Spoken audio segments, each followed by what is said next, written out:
Mom says from the front seat. Mom was up late painting roach wings, and she is currently sleeping.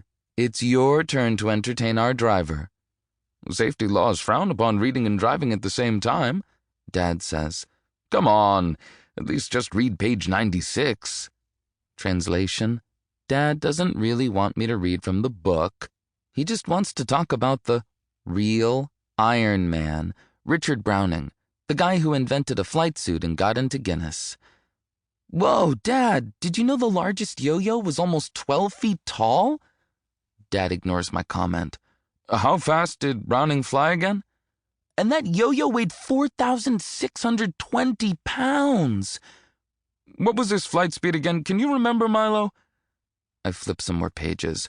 Can you believe the tallest toothpick sculpture is almost 17 feet? Milo, Mom says, just tell your father what he wants to know.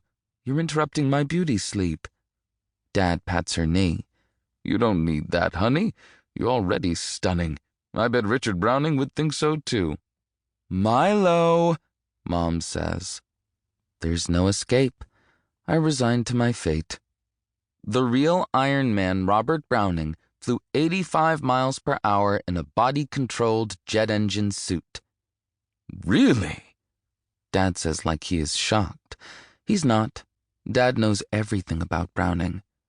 And how did he power that suit? With 6 kerosene-fueled micro-gas turbines. I quote from memory. I bet it could go even faster than that. Dad knows it could. Don't you think? If only it had a parachute. Richard Browning is actually really cool. He worked on the flight suit for years, but he only recently got into Guinness. And now he is Dad's hero. Maybe it's because they're both engineers and marathon runners. Or maybe it's because Browning has done what Dad has always dreamed of. Richard Browning has earned a world record.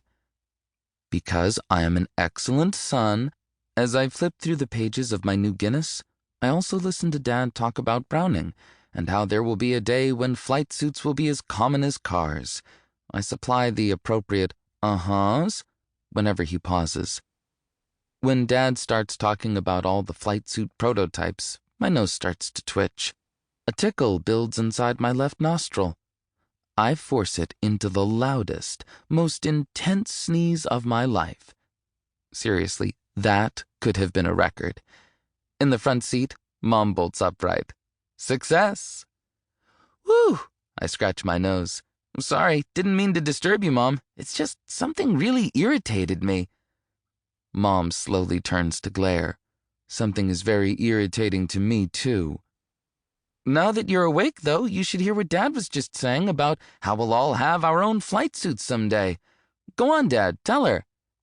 Mom crosses her arms. Milo's fortunate that we don't have a flight suit right now, or that's how he'd be getting to Shotwell Stadium. Dad sighs. If only we were so lucky. Chapter 3. It's lunchtime when we get to Shotwell Stadium in Abilene, Texas, where we'll earn a Guinness World Record for the largest crowd of people dressed as insects. Mom, Dad, and I double-check our costumes. Once our long antenna, slip-on bug bodies, and extra legs are all in place, we grab our sack lunches and trudge through the parking lot. We stop at the check-in table in front of the main entrance. My heart beats hard inside my homemade thorax.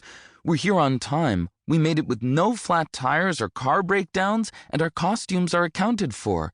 Registration is the last step. After this, nothing can stop us. Just past the gates, the place is already crawling with participants. Mom and Dad finish at the table, and my family gets the okay to join the rest of the crowd. I let my parents go first, and I pause to absorb the scene, the stadium, the people, the last moments before everything changes. Inside, Mom stops and studies the map she grabbed when we checked in. Let's follow along the backside of the bleachers. When we get to the corner at the end, there'll be a ramp down to the field. Lead the way, Dad says. It gets harder to stay together as the swarm of people-sized bugs gets thicker. We veer around giant butterflies and spiders and somebody in green who I think is a grasshopper. The plastic roach wings on my back.